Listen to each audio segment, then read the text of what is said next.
Alright, it is the morning of December 28th, the last sliver of moon of Mesamiko Komiatos, and today is the Christmas bird count for the city of Lethbridge, and Mahoney and I are out at Spopikimi, tasked to cover all the area from Bridge Drive, which is where we are right now, to Whoop Up. So gonna see what's out here, what's going on today. Just had a snowfall last night, temperature dropped. Yesterday it was like plus 12, today it's like minus 12.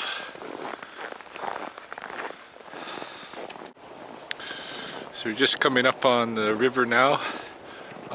As we were approaching, we saw 3 upspinning Canada geese flying and heading downstream, and a little while after that a magpie, single magpie, moving in the same direction.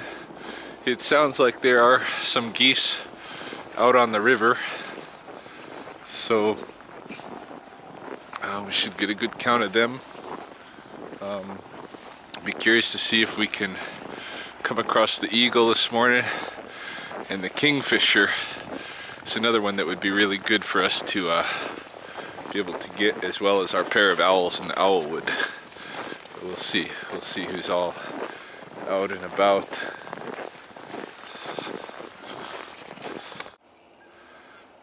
Alright, not even within view of the river proper yet, although we're close. And sure enough, on his usual perch, we do see the bald eagle across the way. Looks like skinny. So let's see if I can get a closer shot of him right when we're at the river. Maybe we'll see more of them today. This is about as close a shot as I can get of the eagle from our side of the river, and kind of like us, this eagle is out here bird watching, although for different purposes.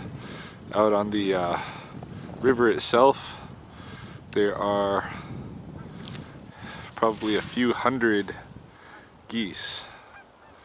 Gonna have to try to get something of an accurate count of these geese, and also look to see if there are any ducks like golden eyes or anybody like that amidst them, which I won't doubt at all. But yeah, they're just all lined up here along both sides. The open water crag going downstream. Lots and lots and lots of geese.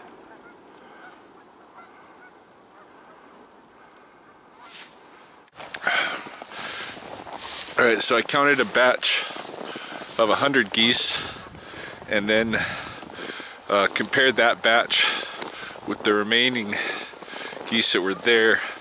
And so my guesstimated number of geese on the river is approximately 450 at this spot. So that's what I'm gonna go with. Didn't see any ducks, any golden eyes, or stray mallards, or gansers, or anything like that down there, but they could still be around. I just might be missing them. So we're headed south. Here after the person left, after this person already went through. Oh, there was a coyote here very recently. Yeah. Passed by. We're following these tracks. Some people came through, and the coyote came through after the people, because you can see in some places coyote track on top of the people tracks. So yeah, the coyote came through after. We also just saw a white-tailed deer a few minutes ago book it out of the forest main and head down into the North Wood. So it could be that we're not far from the coyote. It might have scared the deer.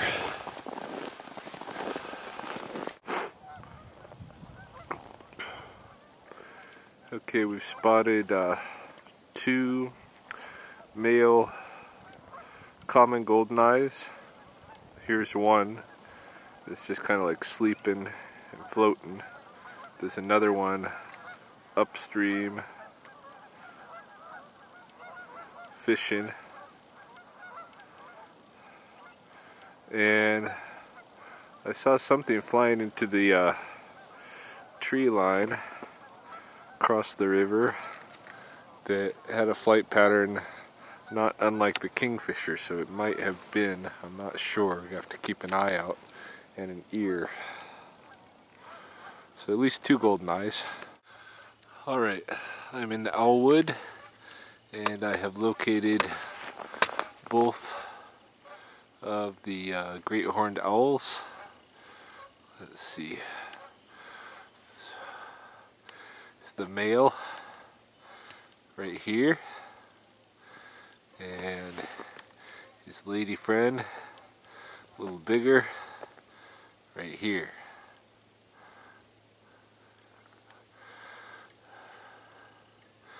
Fairly concealed. Some people would pass right through.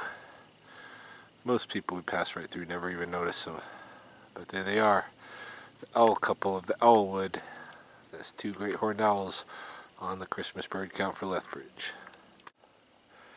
Yeah, this is a look at them from just a different angle.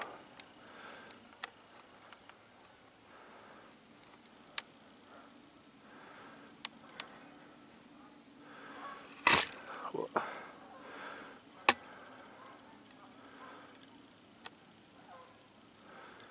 beautiful couple. Known them for years down here.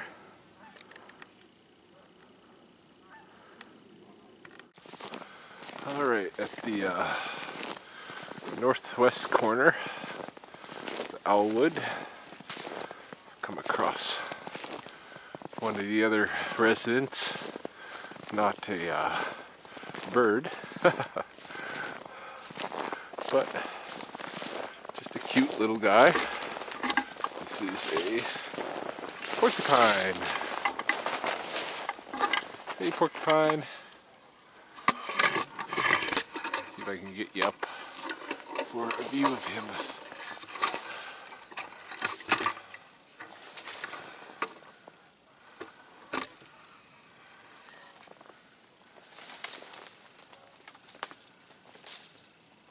Oh, he's just sleeping. Are you just sleeping? Yeah. Cold baby. Cold baby. Aw.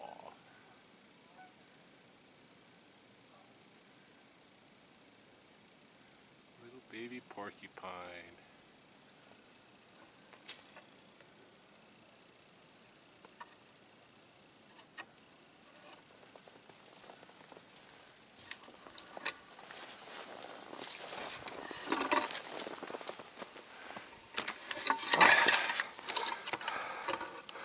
Yeah, he's just huddled up, trying to stay warm and sleep, and I'm messing with him. So, oh, look at that baby. Yeah, just a young one. Not even a year old yet, I bet. I'm gonna go find Mahoney. She'll want to see him. Up here we have somebody Snoopy wants to know how I'm doing with the porcupine. Thinking maybe I might just eat the porcupine and he can get a little bit. He's just kind of following me. Magpie. Mr. Magpie. Probably one of my pet birds' direct relatives, Derek. He was born not even like 100 meters from here. Alright, we are going along the west length of the pond. We just saw a line of 13 geese heading north, and a raven has landed in the forest main here. And while we were looking at the raven, we noticed there's also an eagle in the forest main. So I'm going to try to see if I can zoom in on the eagle. So this is bald eagle number 2. This guy's in the forest main. And I'll see if I can find the raven who's just down the way. There's the raven. There he goes.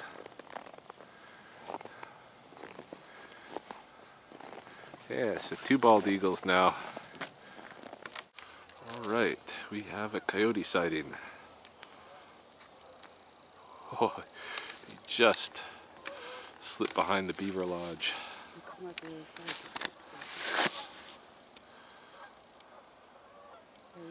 Yeah, there he is.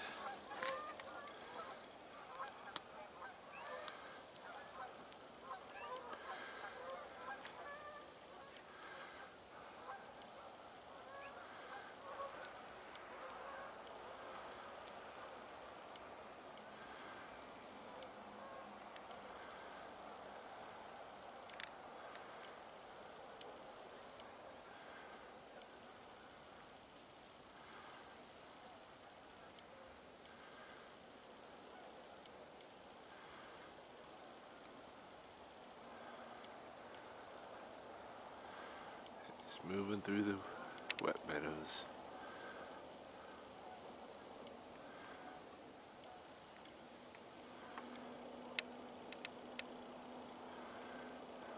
I lost him in the willows.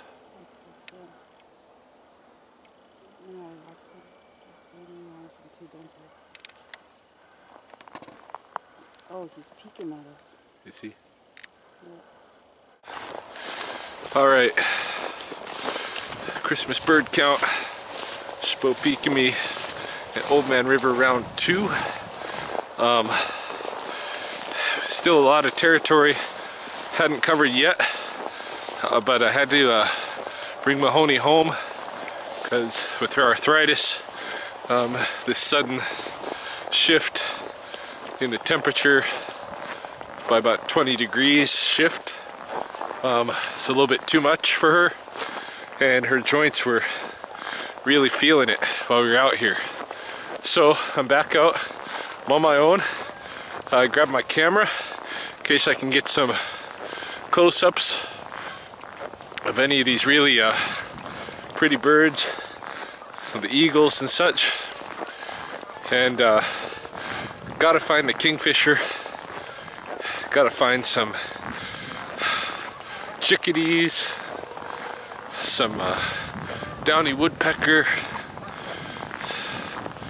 maybe some pheasants, partridges, gee, redpolls, waxwings. It's a bunch of birds I haven't found yet today, so gotta try to get those in the count before night comes. Alright, I've crossed around to the south side of the pond really fast. Nothing looked different other than I noticed that a lot of the geese had taken off from the river to go feeding. I did not see the eagle across the river again. However, I just saw an eagle flying over the high level bridge heading south, and then I'm here by the wet meadows where we saw the second eagle, and there are now 2 eagles here. So given these 2 eagles and the one that was flying, that's at least 3 eagles, maybe 4 if the eagle across the river was a different one. So I'm going to show you these 2. I'm hoping they don't get scared and fly away since I brought my camera.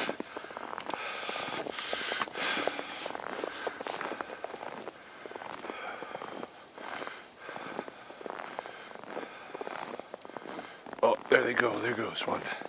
Dang it. Damn, they're both going. They're both leaving. Flying across the way.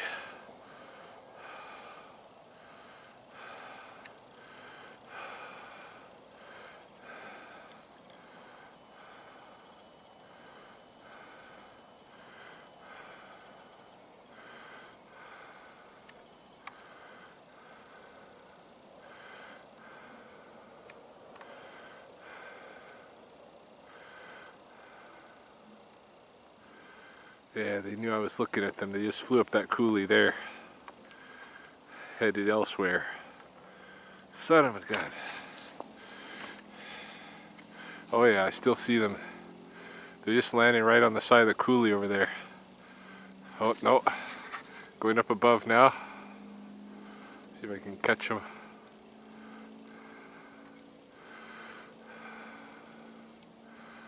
There's one. There's one right there. There's the other.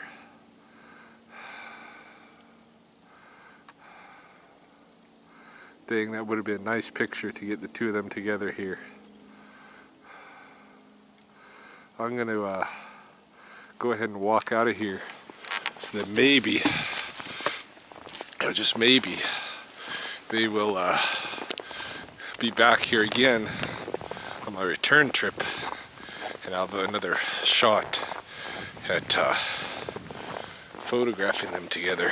But yeah, okay, so we got definitely 3 eagles, maybe 4, and I'm almost to the place. I'm almost to the Owlwood, which is the furthest point that we came when I was here about an hour ago with Mahoney. So I'm going to continue south, headed toward the high level bridge, beyond it, and out toward Whoop Up Drive. It's another kind of forest floodplain out that way. Some more open water, and who knows what we'll find. Okay, once again, I kind of missed the shot. I didn't have my camera ready. Came upon it, and I'm just hoping that oh, it landed over here, right there. This looks like a juvenile bald eagle to me, and I'm gonna see if I can get up closer to it. But watching it fly, looking at its wings, the underwings, it just came out of the Owlwood, sailed over that way. Alright, so I decided to just drop my gear here, my backpack at least, and start headed up the way with just my video camera and my still camera with the 500mm lens, which should give me the greatest opportunity of getting a photo of this bird from a distance, although I'd be pretty surprised if he lets me get even close enough to get a decent photo. The bird is just out here, and it's in the trees right here. So I'm going to see how close I can get without him getting spooked. No good. He's off. He's off like a flash. Where is he here? Ah.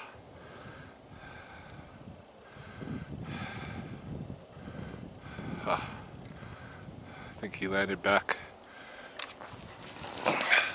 I think he landed back where Mahoney and I were saying that's a raven.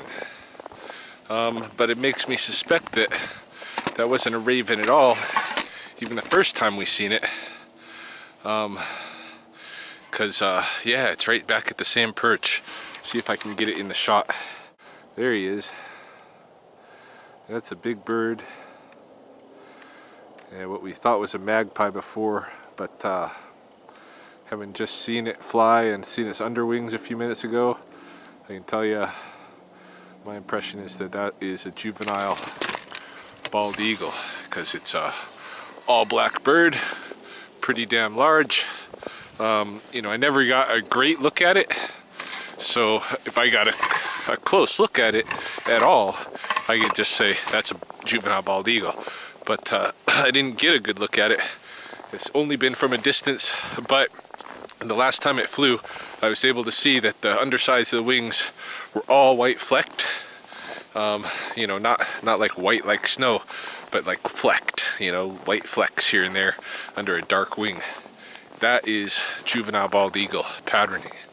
So I'm gonna say now, definitely 4 eagles here, maybe 5.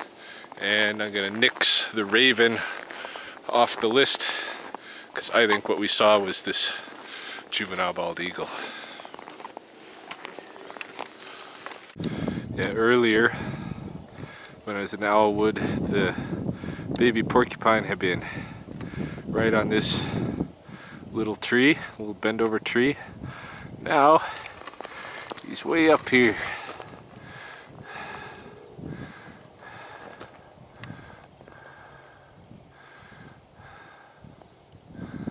Up and eating. Sleepy time is over. I wouldn't doubt if I run into another porcupine or two as I get onto the other floodplain where I'm headed. Yeah, so, you know, I'm not the kind of animal watcher, bird watcher type that's just into spotting them. I really want to know more like what they're up to, what are they doing today. I'm more into the behavior, learning from their ways of life. I do get excited about spotting them, but quickly that excitement goes away and I start thinking, what's with all the eagles at Spopikami today? I mean, most of the time when there's eagles here, it's not infrequent that there's bald eagles here, not at all. But usually they're hanging out along the river where there's open water, where there's geese, ducks, you know, potential prey animals. For them to be kind of like hanging out above the wet meadows at Spopikami makes me wonder what's going on. There is, of course, a little spring at the south end of the pond that remains unfrozen all year round. It's just small, like maybe my arms in a circle go around the size of the opening of the water. Maybe a little bit bigger than that, but not much. And yeah, so what are they doing here? Oh, I've just come across, I'm just going by the owl woods here. I'm taking a different route, and I've just passing one of the trees where the owls are hanging out. See if I can get a look at him.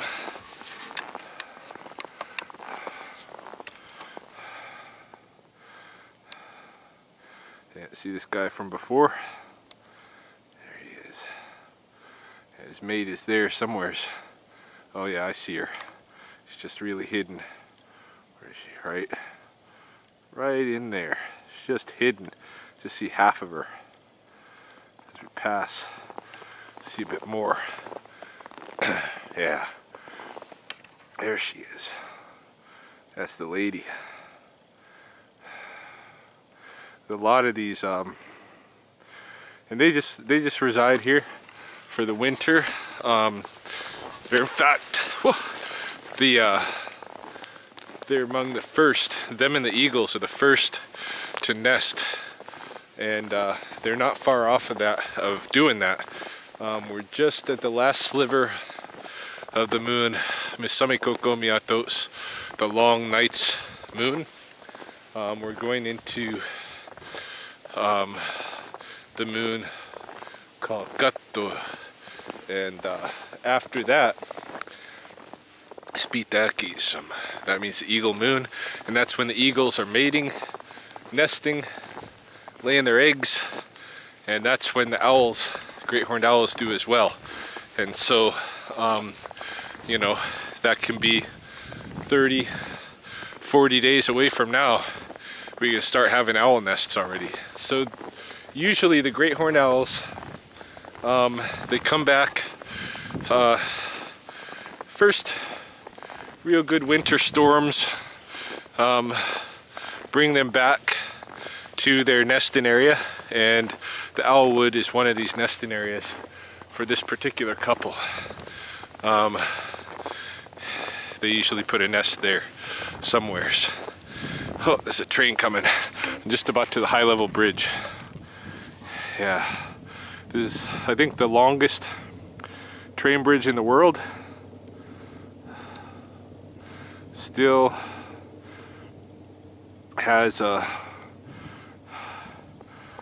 trains passing by all the time. And this is just the city where I live. Anyway, the owls are gonna nest there. This couple's gonna nest there, and they'll stick around usually through maybe when the floods come, which is in around June, so the long rains. By then, their babies are on the wing, and they take them out and show them the rest of the territory. The territory, whatever the extent of this couple's territory is. The babies may stick with them. A lot of times they do through their first winter, but I haven't seen these guys' baby here, so I don't think he's around this winter. Either they lost, well, they sometimes still have like 2 or 3 babies, so I don't know where these guys' babies went to, but they're back, and they're just hanging out in their nesting area, you know, making sure that no other owls. Slippery. Yeah, underneath this snow, it's just a, see if I can show you this, just an absolute layer of ice. So it's like being on a skating rink out here. So got to be able to know how to fall on your ass without getting hurt. A little bit of brake fall going on. With that fall, I kind of, you can see my glove, I kind of slap back with this arm like this, so that absorbs some of the impact. Don't come straight down on the wrist, but all along the arm. See the snow? Slap it back like that. And because that was the angle I was falling at, was that shoulder, so that took off the impact. Absolutely no pain to that fall, just a little humility.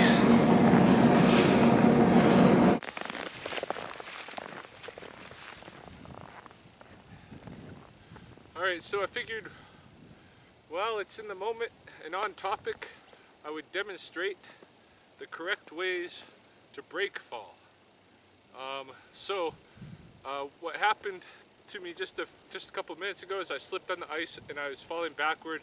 I was falling backward to one side, and when that happens, say you lose your footing, you just fall back, and you can slap back with one hand. Preferably, if you can fall straight back, then you can slap with both hands. And if you can, you know, try not to land flat on your back. Try to kind of go from your bum, rolling over the shoulders. But say you're really in the air, at least slap back with your hands to kind of absorb a bunch of that impact, so that it doesn't go right into your back. So those are the backwards style brake falls. And then of course there's the forward style, which are more like rolls.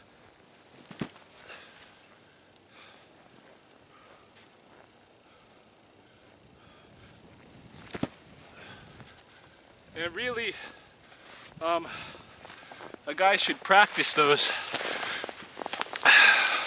backwards and forward brake falls, and all kind of situations.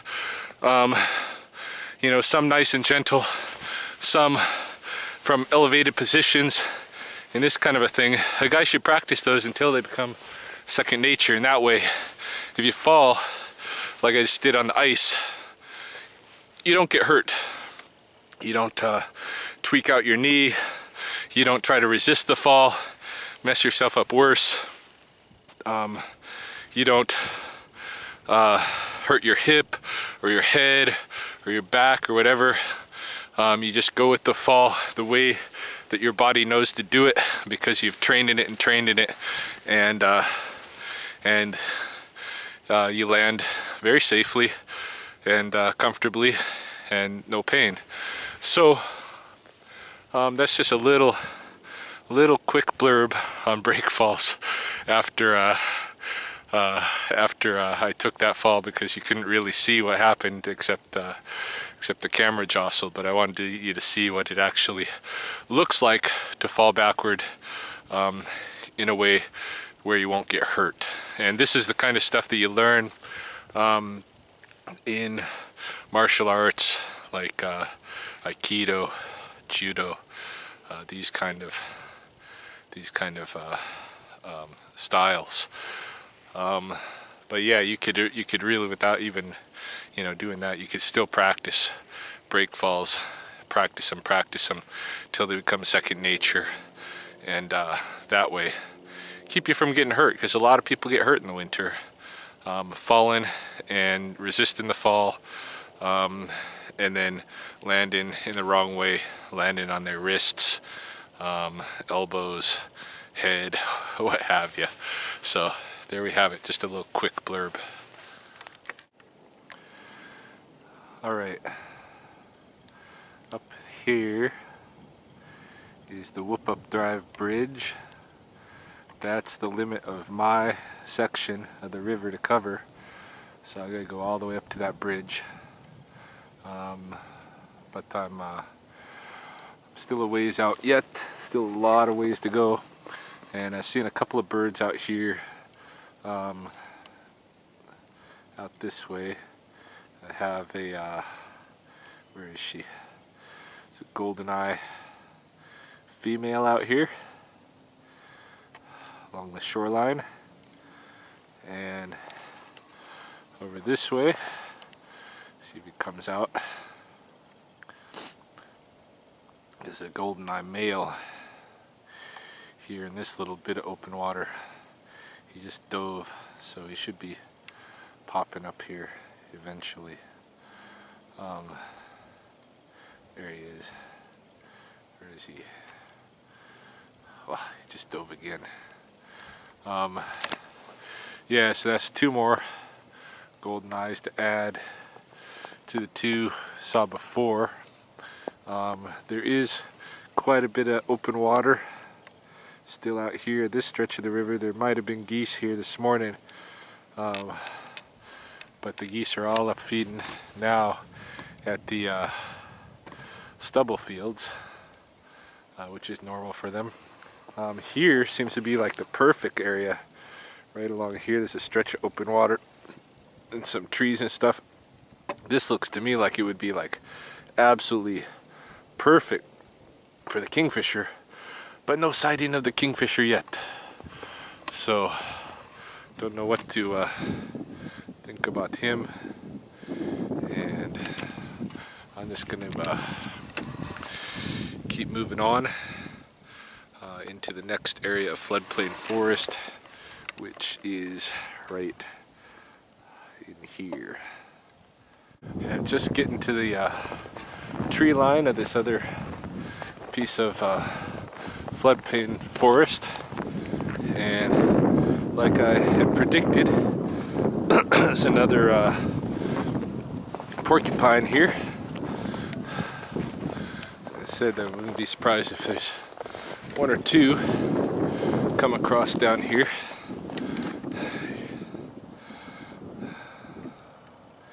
This one's in the sleep mode.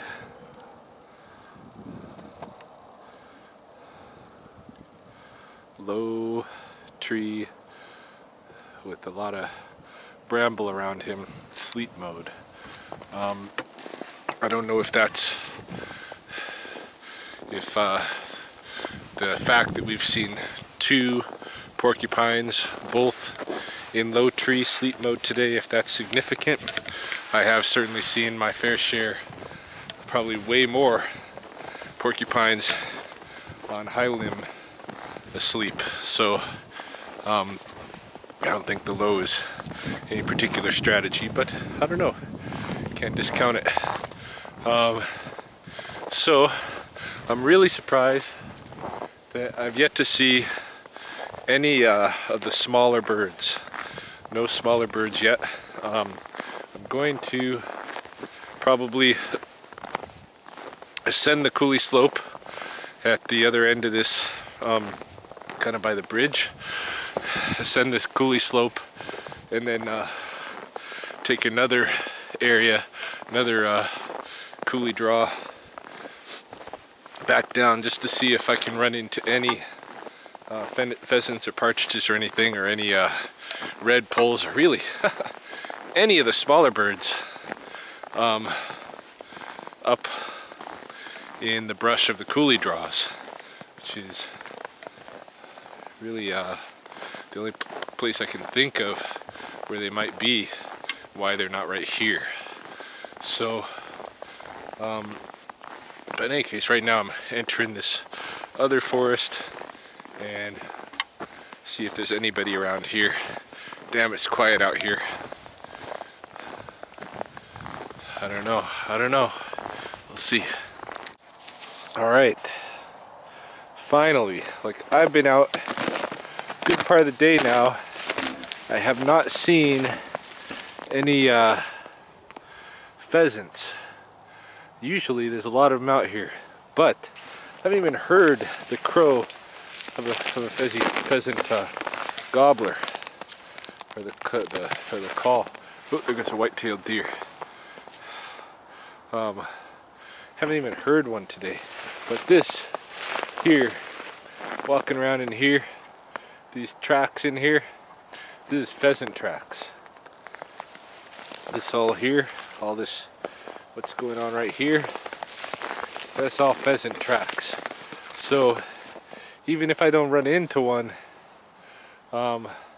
that's enough sign for me to count at least one pheasant for today's thing, because the snow only stopped this morning, so those tracks were made today for sure, and it is count day, and that's a pheasant track for sure, 100%. So I got at least one pheasant.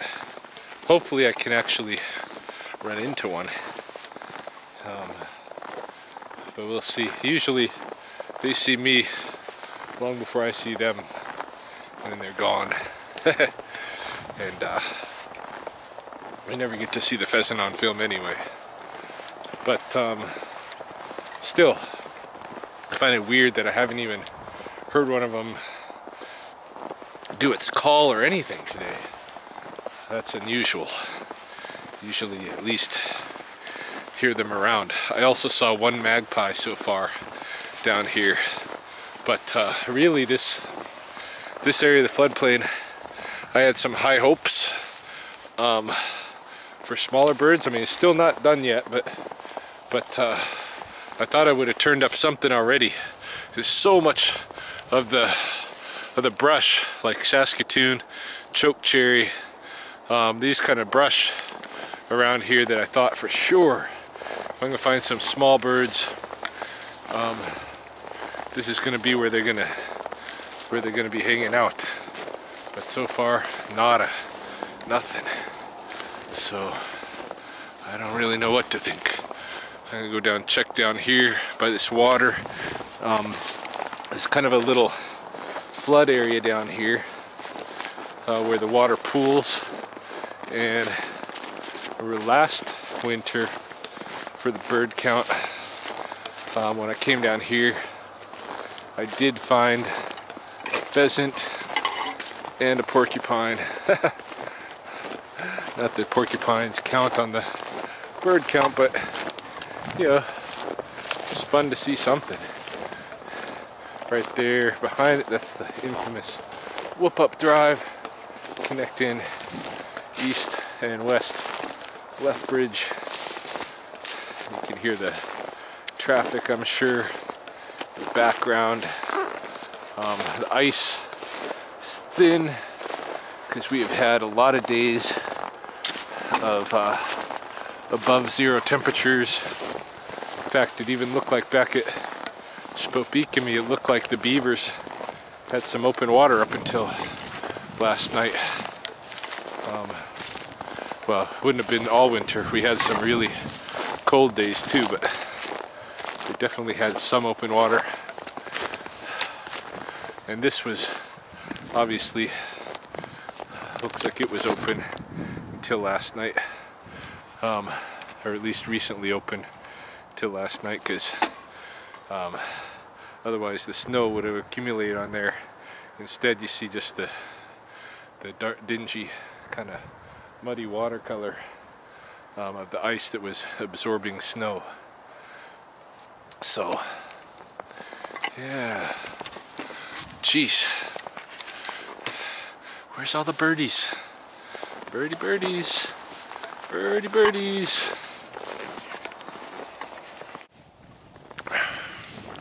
Okay, so there's starting to be some geese overhead. I saw a flock of 39 and then a flock of 18, and I'm headed back north along the river. Here's the deal, I'm running out of daylight.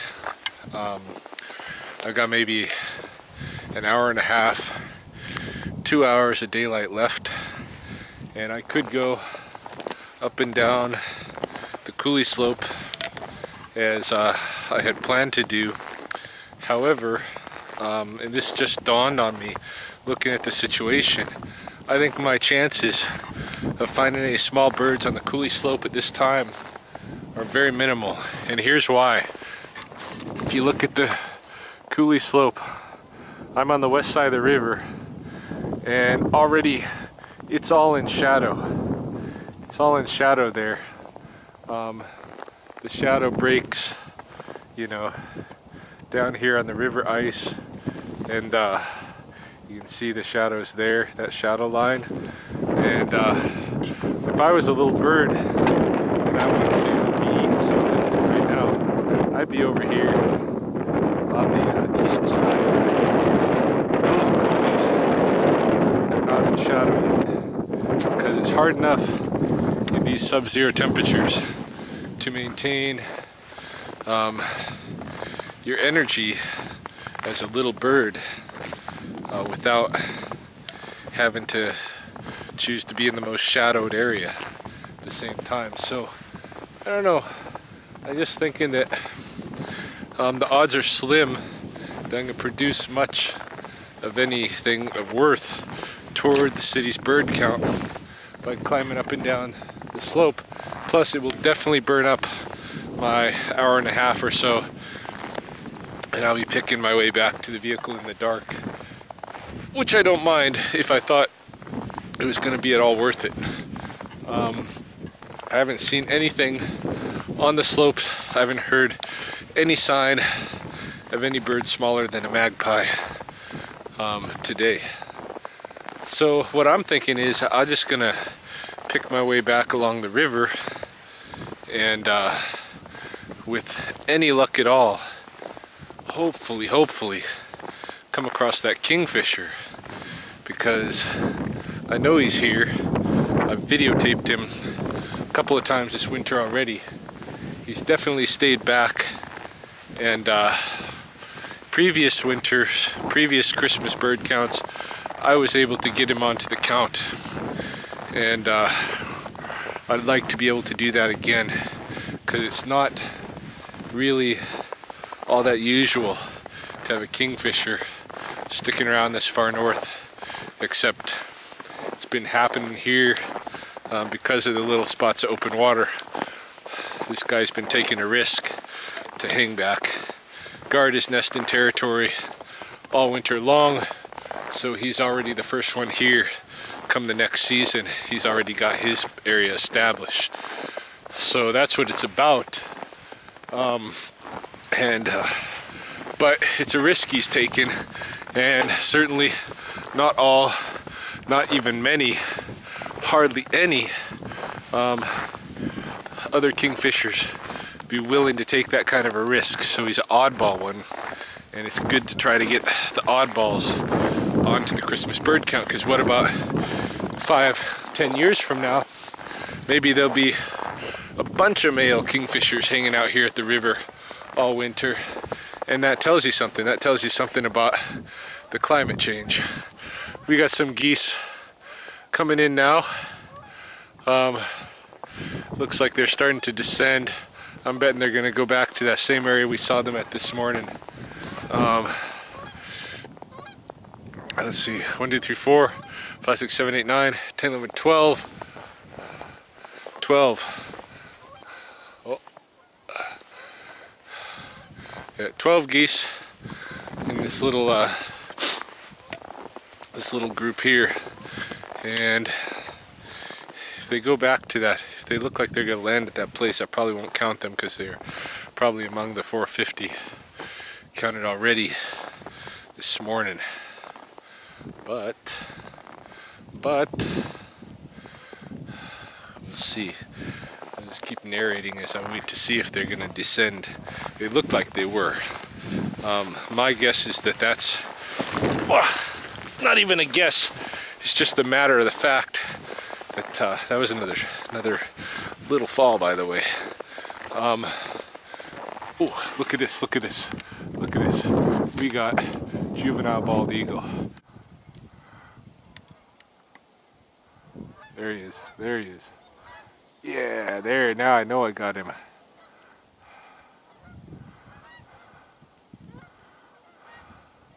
don't know why the camera wouldn't fix on him before.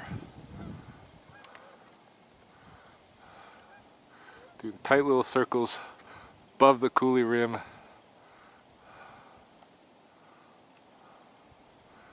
Following the river. Ooh.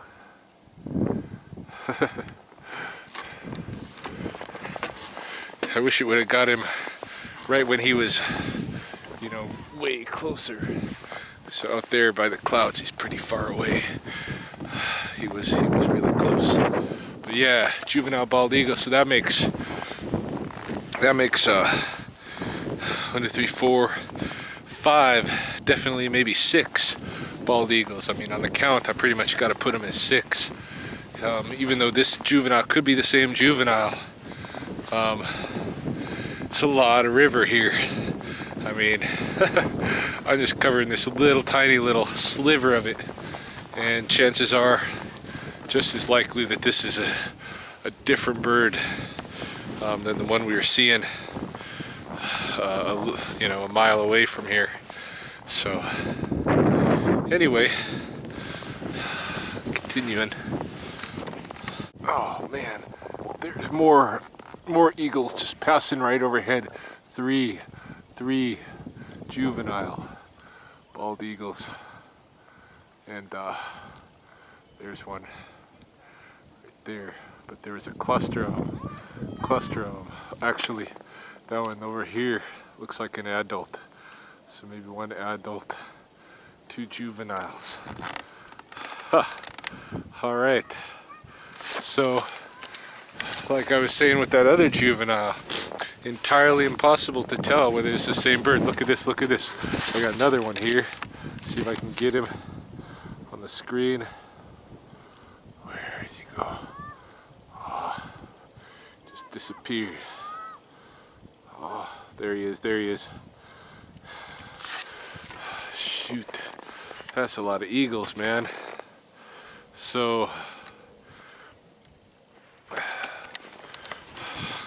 as far as I'm concerned, I just saw 4 more eagles. So, you know, that's to add to the 5 or 6 we already seen. I'm gonna have to count. I'm gonna have to say 10 eagles I've seen today, because there's no way of knowing when I'm at such a distance from the other site, and after, you know, already noting that the eagles that were at the other site had left. There's really no way of knowing whether these ones are the same ones. The juvenile one might have speculated that it's only going to be 1 juvenile in this stretch, and then just now I've seen another couple with a parent. So there's more going on here. Lots and lots of eagles today. Yeah, so I'm going to have to say at this point 10 eagles. 10 bald eagles. That's a lot of eagles. There might be duplicates in that number, but really hard to say. So, all right, here I am back at the high level bridge, just right under the bridge at the moment. I noticed that there's areas like this, some areas of the coulee slope that still had some sunshine on it, and so I decided to climb up at least to this height. And I am currently, quite a ways above the river. There's a river down that way, and this is high enough. I thought maybe, just maybe, I might find some chickadees, might find some pheasants, at least some pheasant tracks. Actually, now that I'm talking about it, right at my feet, this was not set up at all. This is pheasant tracks going along right here. So sure enough, I can count another pheasant off of these tracks. Still have not run into any partridges today, but that's okay. And yeah, it's surprising. It's always surprising to me how many animals you can encounter in in the parks and stuff of urban areas. One would think that animals, especially like fairly skittish animals, are known to be fairly skittish, like bald eagles, that you wouldn't run into them in the urban centers. But the truth is that because of the way we live, as people in these urban areas, the urban areas usually provide more food. I mean, on our areas of the river, the really cold times, there's always going to be some open areas because of the storm drainage and sewage and that kind of thing. That is appealing in itself to the waterfowl, and the waterfowl attract predators. And of course, we leave out a lot of different food ourselves that birds enjoy. Sometimes we do it on purpose, sometimes we do it inadvertently.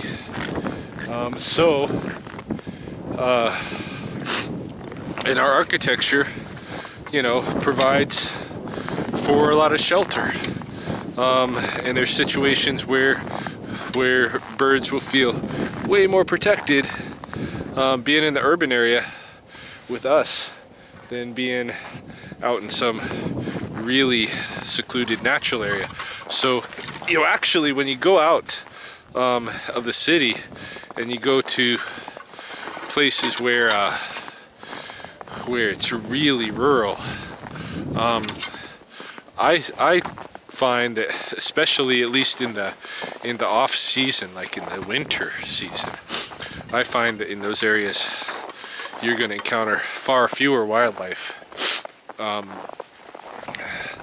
than you will in the urban areas. And there, of course, there's exceptions, like you're not going to encounter elk here in Lethbridge, the rare black bear, but you're not going to encounter grizzly here. Probably not going to come across a herd of buffalo moving through the Old Man River, that kind of thing. You got to go to the national parks and the mountains and those kind of areas to see those animals. But whoa, we're gonna have some more falling action going on here as I go down a very icy slope. Yeah, so anyway, it always blows me away, but there's reasons, and the animals are, we're not separate from them. Their lives are affected by ours. Their behaviors are changing, adapting, evolving. Even to some extent, their physical bodies in cases have been evolving and changing based on their responses to the opportunities we provide by the way that we live. So They live in very synanthropically, and that's just the way nature is. It's not like they do it to us on purpose, live like they, you know, like they got some fascination with us, per se. They're opportunists. So they take advantage of the opportunities we provide, and we provide a lot of them. And that's why you really want to see a lot of nature. Keep your eyes open in the urban areas. So I'm back at Spobikami, and this is the South Marsh Spring, or South Pond Spring. Quite a bit of open water here today. Some winters it might be just like that, just that little puddle there, but we got quite a bit open right now. The eagles have now returned. This spring is where I first started tracking the wintering kingfisher a couple of years ago, and he would sit in the trees just right here, sit in these trees, and then he'd dive into the pool and get little pike minnows. And even in like 40 degrees below zero, it was really intense that winter. I got some good pictures of him, but I'd have to sit here freezing my balls off, waiting for just the right moment when he dives. Holy, I was dedicated to get that picture, and he didn't want me to take it, but we compromised. Willpower. Any case, that's where I first started noticing them, and that was in a couple of years ago. The winters were much harsher even than today, and this whole area now, the Old Man River, if I look at this now, like so much open water all the way down the river. It's a big strip of open water, whereas in previous years there might have been even a small crag of this open at any one time. It's a much smaller crag, and nowhere for the kingfisher to actually perch above and watch into the water for the fish that comprise his diet. So the winters are getting warmer. The curious things about the last couple of winters, as it's gotten warmer, there's been less berries here at the pond. Far less bullberries, at least, which is one of the big winter berries, and one of the ones that we would see lots of birds and animals going to during the winter. So I don't know if there's any connection with the warming, whether that trend has somehow messed up the bullberries, or whether it's just a matter of the fact that the last year that we got a really good bumper crop of bullberries, me and my students came and picked the heck out of them. I would think that it would make more grow, but maybe we actually put the plants into I don't know what you'd call it, kind of go into dormancy for a little while. Who knows? I'll be paying attention, of course, to find out when again we get that kind of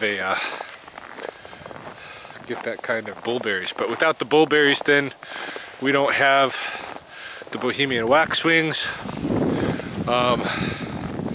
There's a lot of little birds that I haven't seen too much of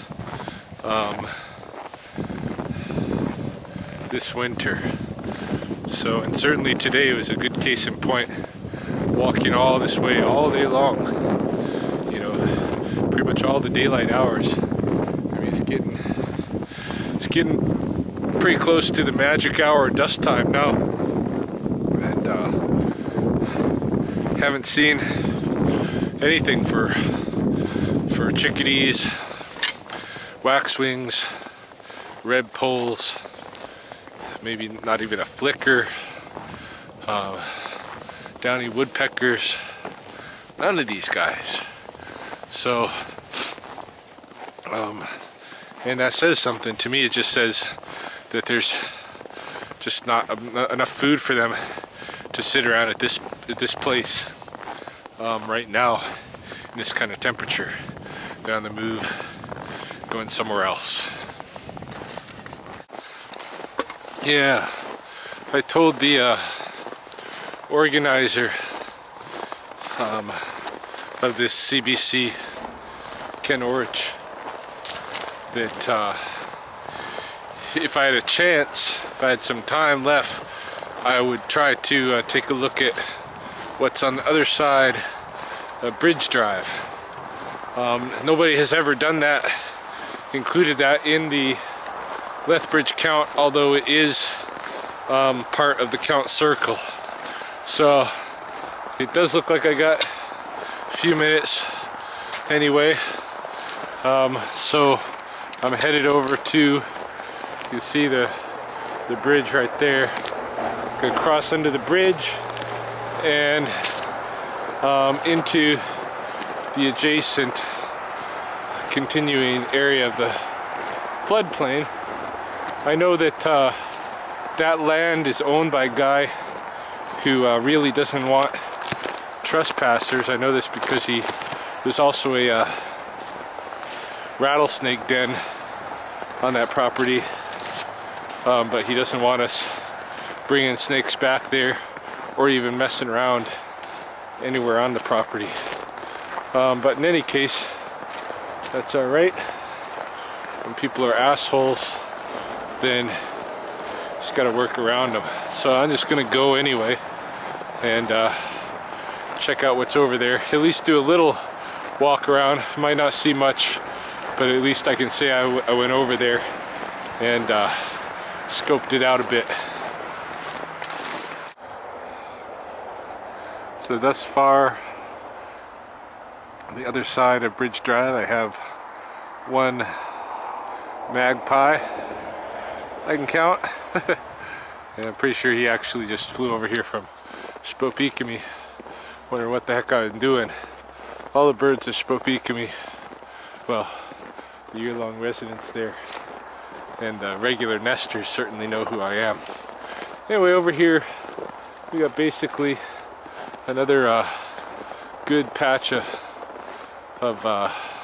floodplain forest. So I'm gonna look around, see if maybe there's any owls or anyone like that around here.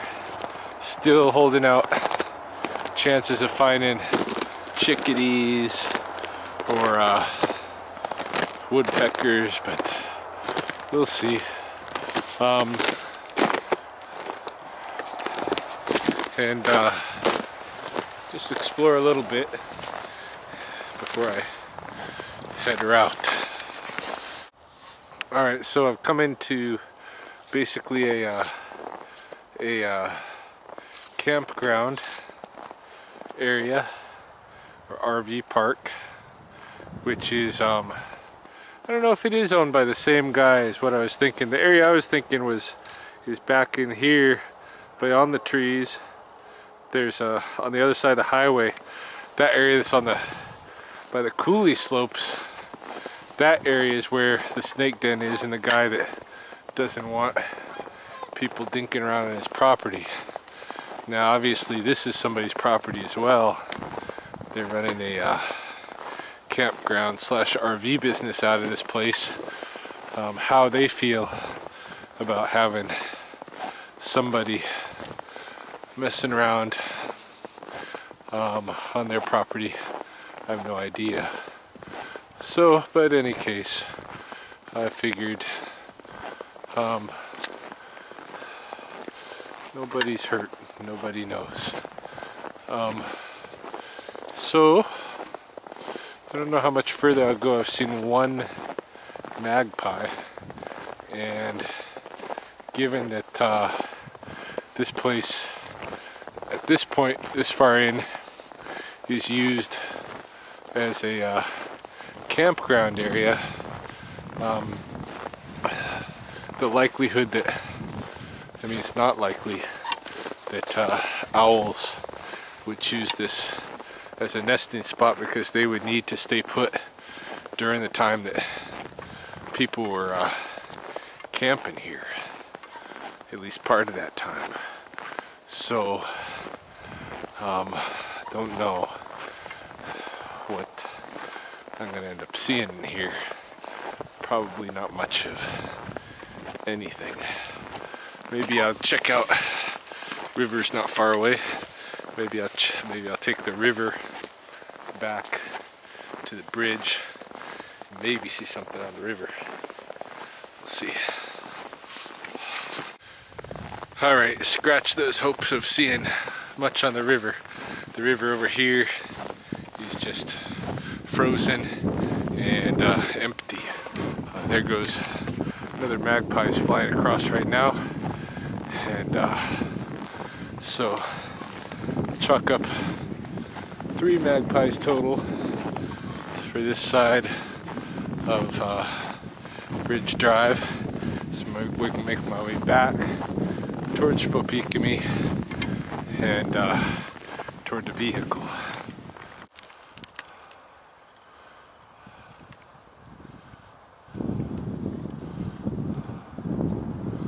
It's another eagle, juvenile.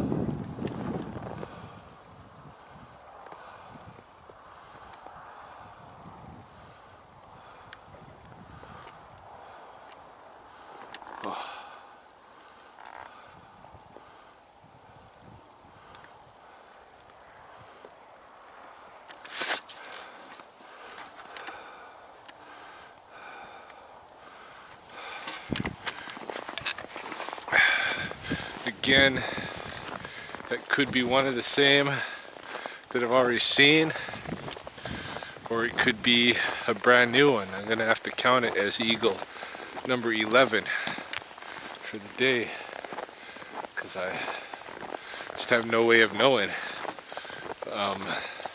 There's obviously a lot of eagles down here, and eagles have really big territories for moving around in. It's not impossible at all that, given that I've walked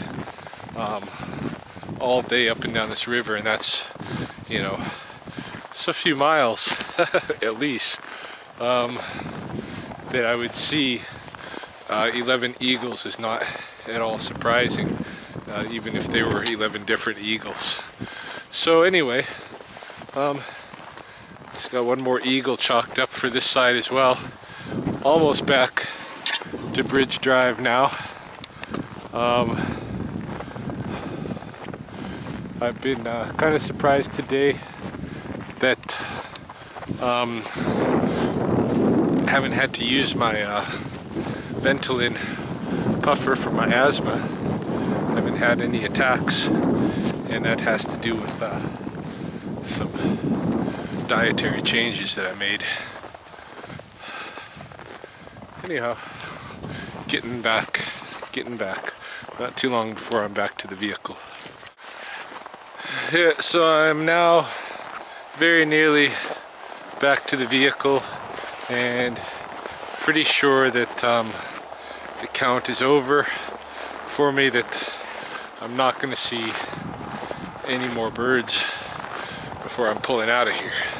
So, all in all, it was a very different kind of winter count in some respects than my previous years. Always there's a lot of geese. Usually there might be 1 or 2 eagles, not 11. I missed the kingfisher that I had been getting last couple of years, but oh well. Normally I see at least some of the small birds, none today. I was glad that the owls made their appearance, because I believe, had years when I went looking for them in the Owlwood and couldn't find them, and that's frustrating because you know they're right there somewhere. It's very, very hidden. So,